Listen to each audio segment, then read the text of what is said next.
So apparently Trump is suing 60 Minutes for interviewing Kamala Harris and editing the interview as you do for, you know, television.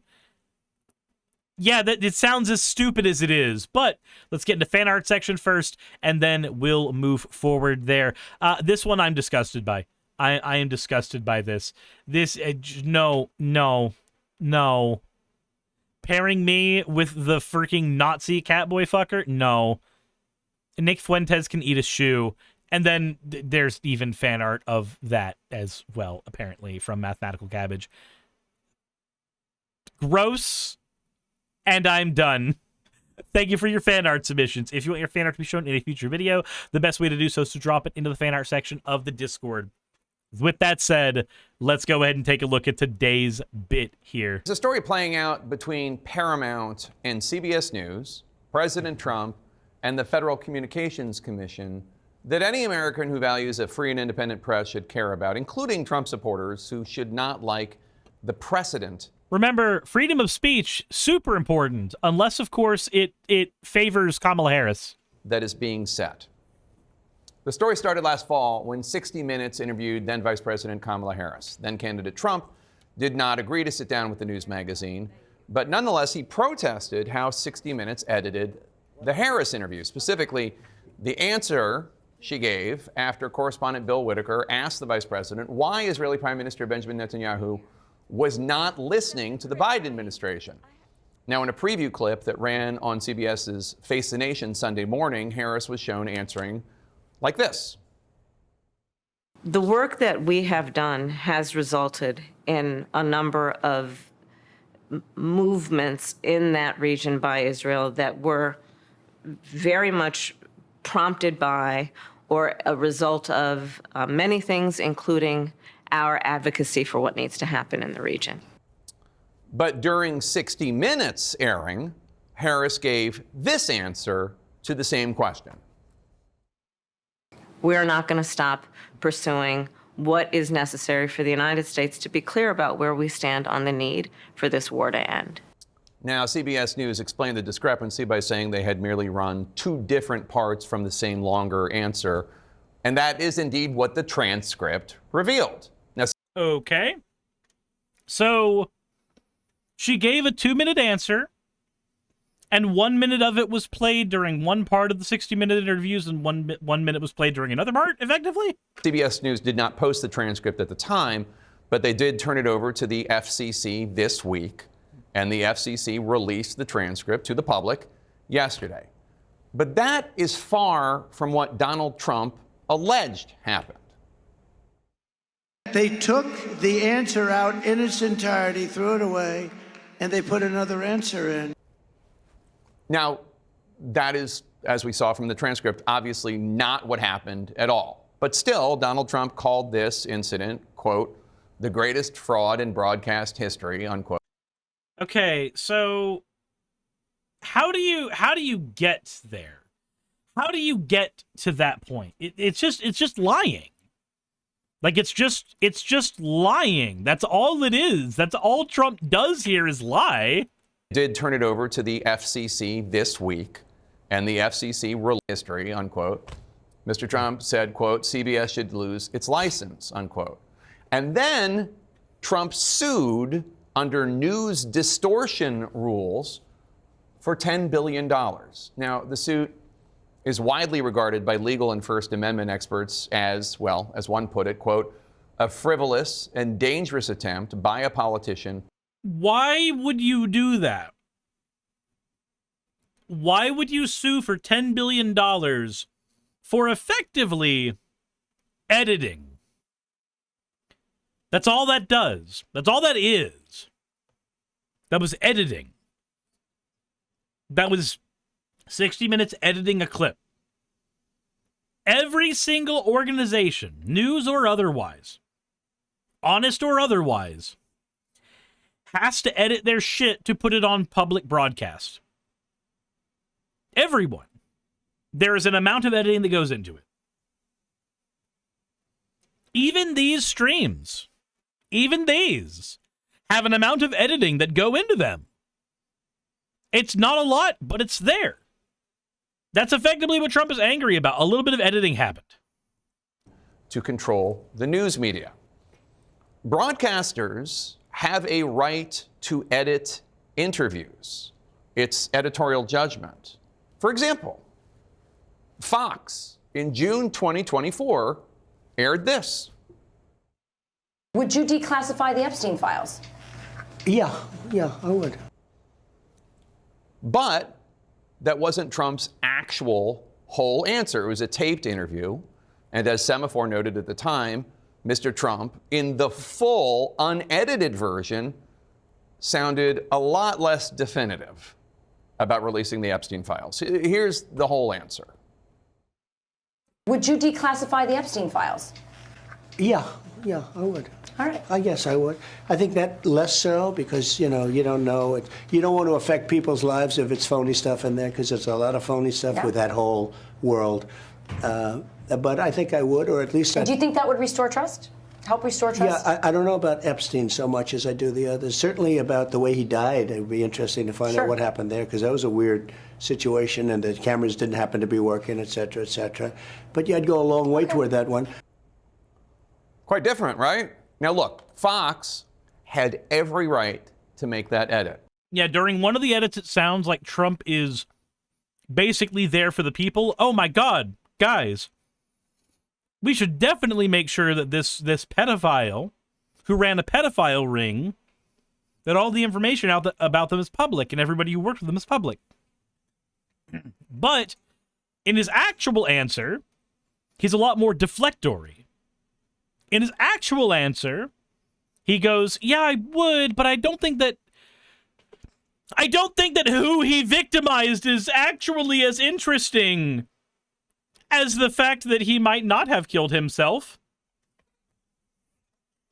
I don't think the people he hurt and the people he ran with who are still at large is anywhere near as interesting as how he hung himself.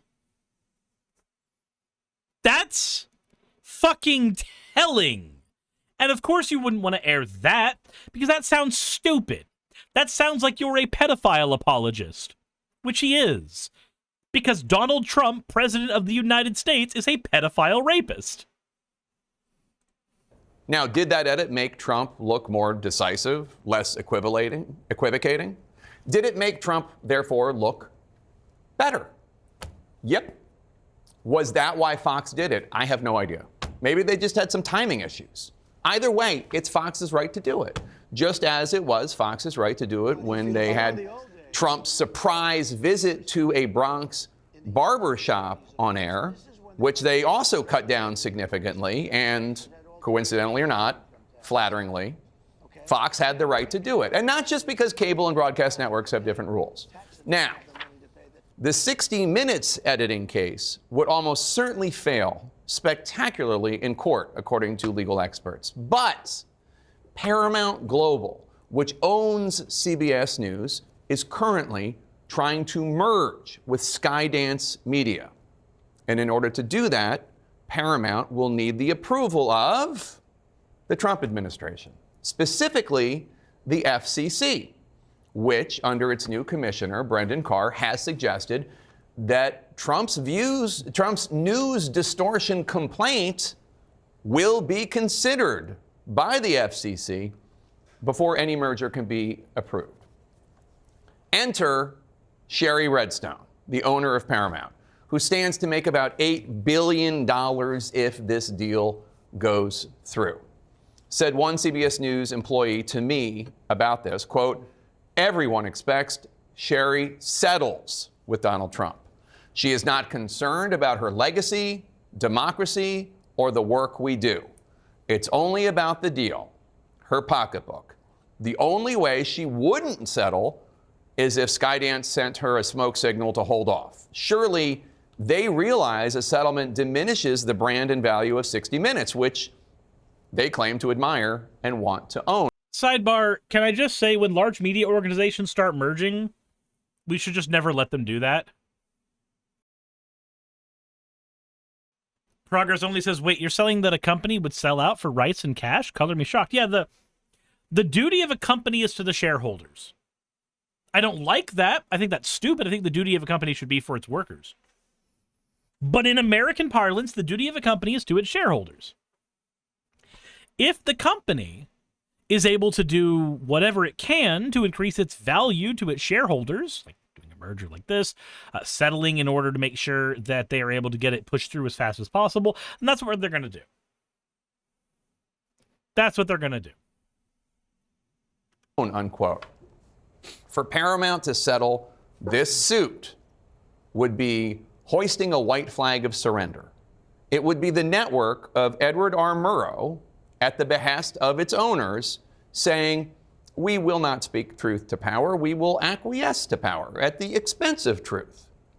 Yeah, that's, again, you take that settlement when you stopped caring about being a news organization that fights for truth, and you instead care about money, which I wouldn't be surprised if they do.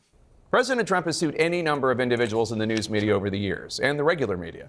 Bill Maher, journalist Tim O'Brien, CNN, and he has almost always lost, because it doesn't seem like the point is actually to win. It seems like the point is to make people think twice before they will say anything critical about him. But his latest lawsuits represent a dangerous escalation. Mr. Trump is also going after the Des Moines Register and its former pollster, Ann Selzer, for, quote, brazen election interference, unquote. Why? Well, because of a faulty poll that wrongly suggested before the election that Trump would lose Iowa. The Des Moines Register is fighting that lawsuit, though, while it looks like Paramount will settle. The CBS News employee expressed their opinion about all of this to me, saying, quote, let's call it what it is. It's a bribe. I mean, yeah, basically, if you're a news organization that just said, fuck it, we don't care anymore, just give us the money, it's just a bribe. Now, we should note, representatives for Paramount and Sherry Redstone and Skydance continue to decline to comment on any of this. You know, you live long enough and you see how eroded standards that politicians think work for their side always end up being wielded against them. And at that point, it doesn't even matter who started it. It just matters that corporations are leaning on news divisions to supplicate themselves to who. Yeah, no reason to deal with that. No reason to deal with that. Good job, Senna. Good job, Senna. That said, I think we've basically got to the end result of everything that's being said in this. There's no real reason to continue the actual clip here. All that really matters, all that really matters here is that 60 Minutes edited a clip. The editing didn't change the substance of an answer so terribly much that it matters. Trump is trying to sue 60 Minutes over it, and instead of fighting it over court, 60 Minutes will likely settle in order to proceed with a merger that it is currently trying to get involved with right now, because that is what makes them the most money there. Because news organizations are not about publishing the truth, they are about getting money. They are about making money. Progress Only says, dude, you work for CNN. Still be careful what you say about that. Your company sells out too. I'm going to be honest. I think more journalists working for companies like CNN should be more willing to risk their jobs on the placard of truth. I think they should be more willing to risk their jobs in pursuit of truth. If you are going to be a journalist, that is the reason you should be doing it. You should be doing it to speak truth to power. You should be doing it to make sure that people are able to see what goes on in the world around them and they are informed. But now we hit the magic area of what can we do here. Well, we don't have too much influence when it comes to the judicial system, and we don't have too much influence when it comes to Paramount or the FCC. And voting with your dollars has never been a strategy that works, because people with more dollars do all the voting for you. And money from tech billionaires flows more freely than milk and honey. So, voting with your dollars ain't going to do shit here. There's not a whole lot we can do to influence this particular situation. other than the usual standbys of getting yourself more involved in local politics. You may not be able to affect this situation, but you can certainly make sure that there is a foundation ready and prepared to prevent further issues with news organizations from happening. Definitely supporting news organizations that are willing to actually speak the truth, who are willing to actually engage in good journalistic integrity and foundations. Definitely supporting them is one of the better things you can do right now. But unfortunately, it does not do a whole lot to affect this specific situation. But that is what it is. Sometimes there are certain things outside of our control, and part of being a healthy adult is recognizing when one of those things is here and simply just letting them be, analyzing them as we can, and then starting to affect the things that we can control. That said, thank you very much for watching. I appreciate each and every one of you. If you want to support my channel and what I do, please consider checking out my Patreon. Hit the like button if you haven't already. Subscribe if you haven't already. And, as always, everybody, insert end of video tagline here. That all said, I have to run to the restroom real quick. Hey, thanks for making it to the end of the video. I really could not do any of this without all of you. Those of you watching, and especially those of you who support me on Patreon. I wanted to go ahead and take a minute to thank all of you who do that, because with YouTube being what it is these days, I really cannot do this full time without the support from each and every one of you. Those people would be Red Joker, Purple Poundini, Jemshin, Britzkrieg, Jupe the Malignant, Michael, Ravalern, Mabbity Babbity, Astral Frontier, Tales of Atonement, Nixie Chan, Kiri Artemis, Victorian Alchemist, I'm not saying the last part of that, and you know that, Arcton Arclacier, Kiratorian, Dren Hadamata, Jordan M, John L, Lord Bleck, Smiling Game Master, and Fireshard. Thank you so very much. But since you're here, why not go ahead and try watching another one? There should be one that's on the screen right now. And if you are a patron of mine, I wanted to go ahead and thank you again for all of your support. There is still a video you could press though, if you'd like. I would appreciate it just a little bit.